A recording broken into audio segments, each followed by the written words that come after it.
মানুষের ভাগ্য বদলে থাকে মানুষের কর্মে। তো এসো আমরা কর্মের মাধ্যমে আমাদের ভাগ্য বদলাই। ডিয়ার লার্নার্স, আজ আমরা অল টাইপস অফ নাউন সম্পর্কে বিস্তারিত জানার চেষ্টা করব। তো চলো শুরু করি। নাউন অর্থাৎ বিশেষ্য। A noun expresses the name of a person, place, animal, thing, feeling, idea, quality, group etcetera. অর্থাৎ যে শব্দ দ্বারা কোনো ব্যক্তি, বস্তু, স্থান, প্রাণী ইত্যাদির নাম বোঝায় তাকে নাউন বলে। আরও সহজে বলা যায় noun is a name of anything. অর্থাৎ কোনো কিছুর নামকেই নাউন বলে। নাউনকে প্রথমত আমরা দুই ভাগে ভাগ করতে পারি, কনক্রিট নাউন এবং অ্যাবস্ট্রাক্ট নাউন। কনক্রিট নাউন অর্থাৎ বস্তুবাচক নাম। Concrete noun has physical existence. Concrete নাউনের বাহ্যিক অস্তিত্ব আছে। 5 সেন্সেস অর্থাৎ পঞ্চ ইন্দ্রিয়ের আওতাভুক্ত, যেমন চক্ষু, কর্ণ, নাসিকা, ত্বক ও জিহ্বা এর দ্বারা অর্থাৎ এই পঞ্চ ইন্দ্রিয়ের দ্বারা অস্তিত্ব বোঝা যায়। অ্যাবস্ট্রাক্ট নাউন যেগুলো গুণবাচক নাম, অর্থাৎ এই অ্যাবস্ট্রাক্ট নাউন শুধুমাত্র 6 সেন্স অর্থাৎ মন দ্বারা অনুভব করতে হয়। Abstract noun has no physical existence. এর কোনো বাহ্যিক অস্তিত্ব নেই, ধরা, ছোঁয়া এবং এটা গণনা করাও যায় না।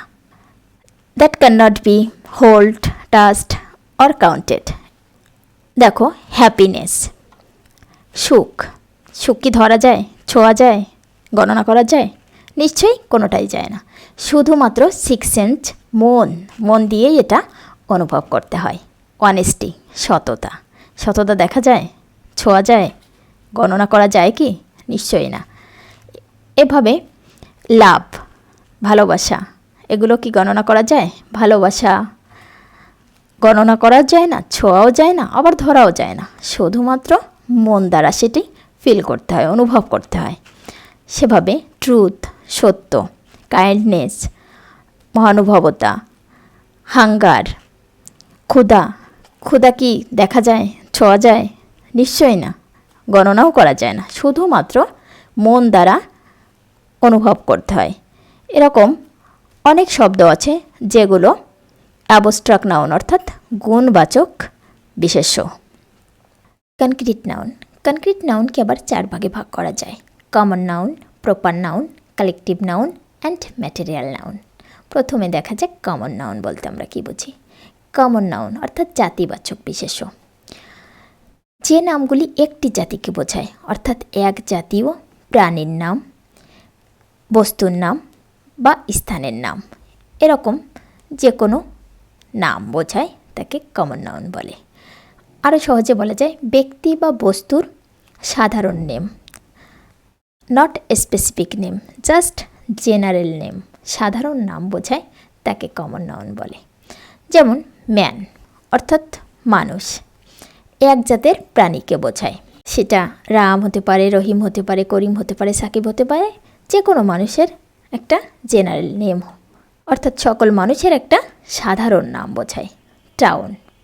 টাউন বললে সব শহর, অর্থাৎ ঢাকা, রাজশাহী, কলকাতা, যশোর, খুলনা, পৃথিবীর যে কোনো জায়গার যে শহরের একটা সাধারণ নাম, সেটি হচ্ছে টাউন। তো এটি অবশ্যই কমন নাউন। রিভার।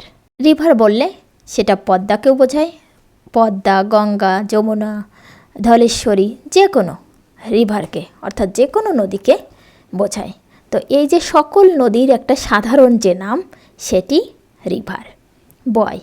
বয় বললে সব বালককে বোঝায়, সেটা রাকিব, সাকিব, জয়, যে কোনো বালককে বোঝানোর একটা সাধারণ নাম হচ্ছে বয়। প্লেয়ার। যারা খেলা করে তাদেরকে প্লেয়ার বলা হয় সাধারণভাবে।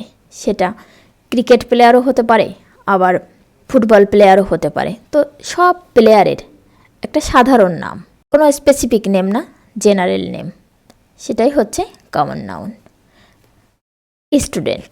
স্টুডেন্ট বললে সেটা যে কোনো লেভেলের যে কোনো স্টুডেন্টকে বোঝানো যায়, অর্থাৎ সে প্রি প্রাইমারির স্টুডেন্ট হতে পারে, হাই স্কুলের স্টুডেন্ট হতে পারে, আবার কলেজের স্টুডেন্ট হতে পারে, ভার্সিটির স্টুডেন্ট হতে পারে, পিএইচডির স্টুডেন্ট হতে পারে। পৃথিবীর যে কোনো লেভেলের যে ছাত্র, সেই ছাত্রর সাধারণ একটা নাম হচ্ছে স্টুডেন্ট।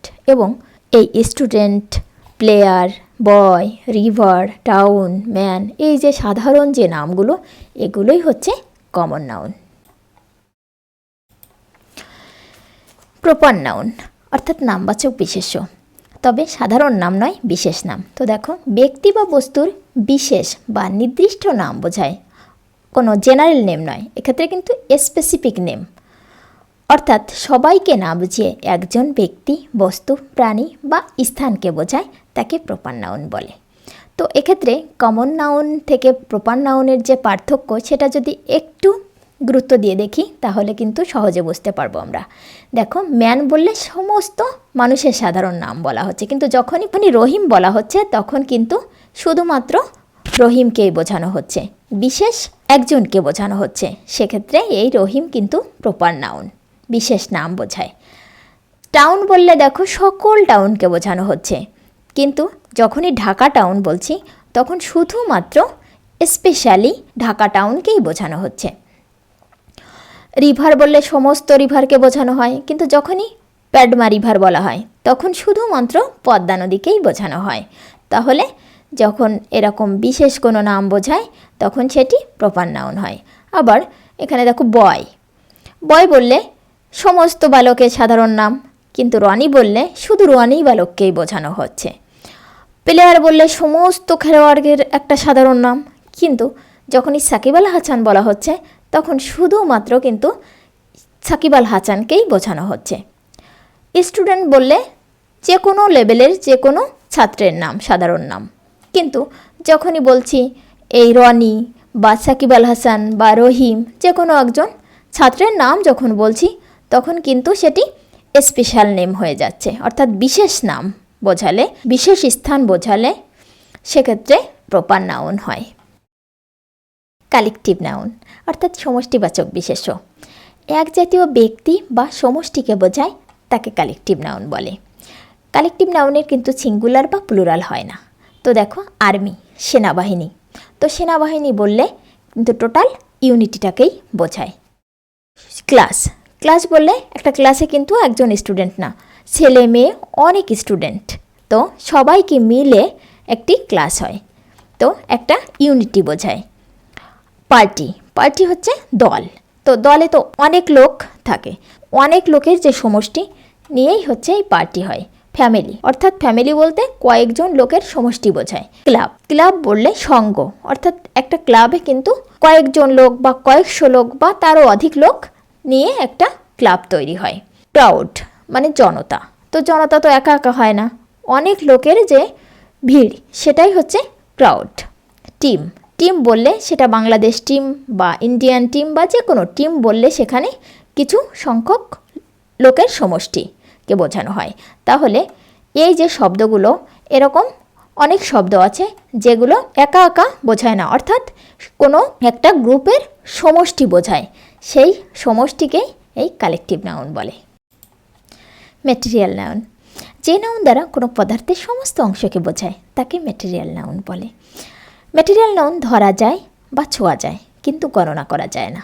আর আমরা অ্যাবস্ট্রাক্ট নাউন কিন্তু এখানে বলেছিলাম ধরা যায় না, ছোঁয়া যায় না, আবার গণনাও করা যায় না। তাহলে এখানে পার্থক্য, অ্যাবস্ট্রাক্ট থেকে ম্যাটেরিয়ালের একটি মাত্র পার্থক্য আছে, সেটি হচ্ছে এটি গণনা করা যায় না, ধরা যায় এবং ছোঁয়া যায়। তো অনেক সময় এটা গোনাও যায় কিন্তু গোনা হয় না। তো দেখো, ওয়াটার, মিল্ক, এগুলো গণনা করা যায় না, তো শুধুমাত্র ছোঁয়া যায় এবং ধরা যায়, এটা পরিমাপ করা যায়। গোল্ড কিন্তু ওজন পরিমাপ করা যায়।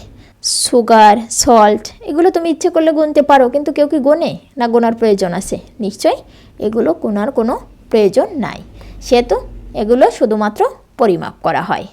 তাহলে এরকম যে পদার্থগুলো শুধুমাত্র সমস্ত অংশকে বোঝায় তাকে ম্যাটেরিয়াল নাউন বলা হয়ে থাকে।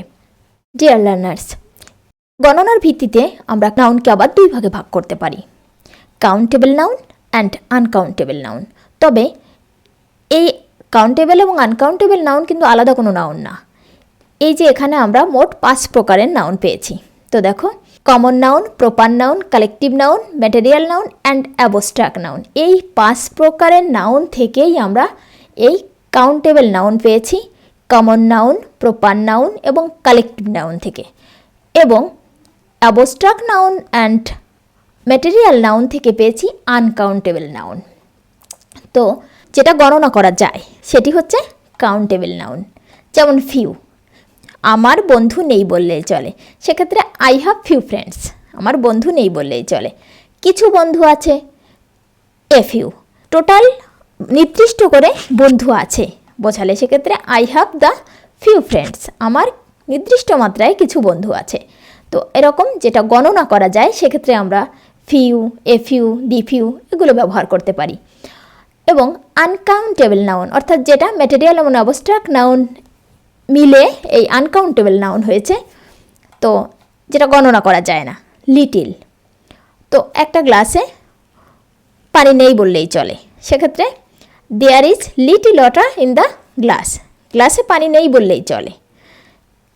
সামান্য মাত্র অল্প কিছু পানি রয়েছে, সেক্ষেত্রে there is a little water in the glass, খুবই সামান্য পানি রয়েছে, সেক্ষেত্রে এ লিটিল। অর্থাৎ যেটা নেই বললেই চলে সেক্ষেত্রে লিটিল, এ লিটিল কিছু মাত্রায় আছে এবং দি লিটিল বললে নির্দিষ্ট মাত্রায় আছে। তো এই যে little, a little, the little এগুলো কিন্তু গণনা করা যায় না, শুধুমাত্র পরিমাপ করা যায়।